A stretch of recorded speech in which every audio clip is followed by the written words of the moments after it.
Hello, welcome to Pembrokeshire Beekeeping Association's basic beekeeping videos. Today it's making a frame. This is a brood frame. Super frames are much the same, a bit smaller, but the process is the same.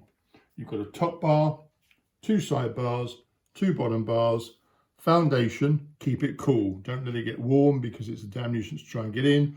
Some nails, a hammer, a knife and a pair of pliers if you need it to pull out those nails that go wrong.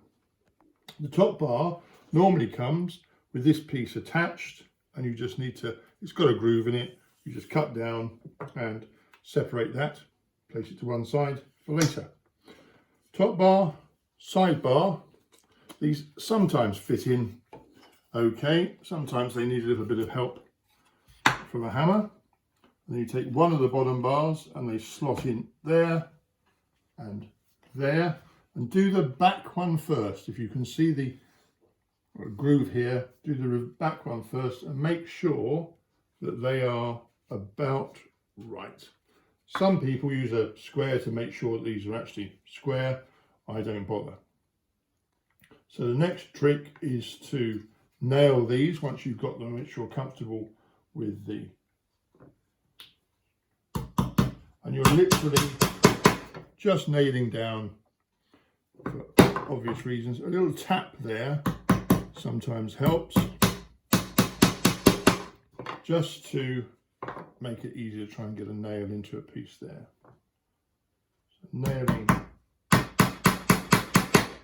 both sides,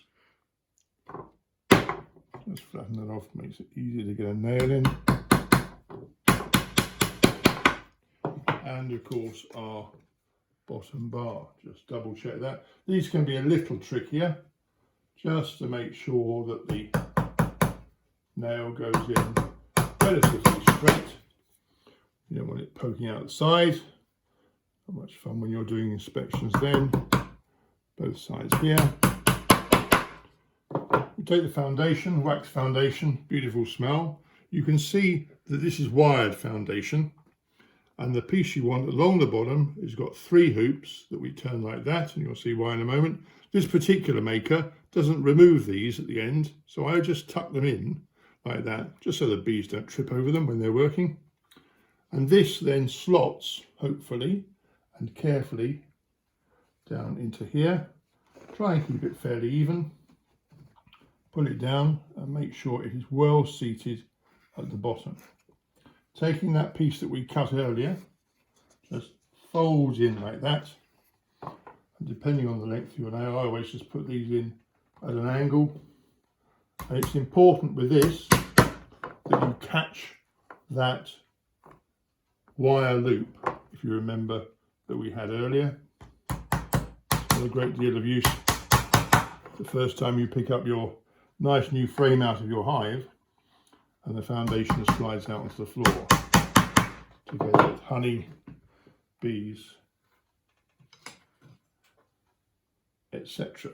Then this other bottom bar slides in there. This can be a little awkward because this sometimes flexes, as you can see, but do try and get it so it doesn't bend the wax when you put it in.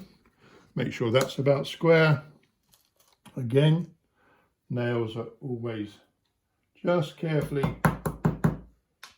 drop it. I did it on purpose.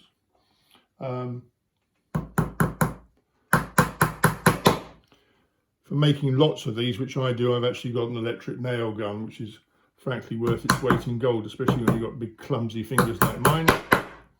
And that is one of about 90 frames I've done so far today. One brood frame.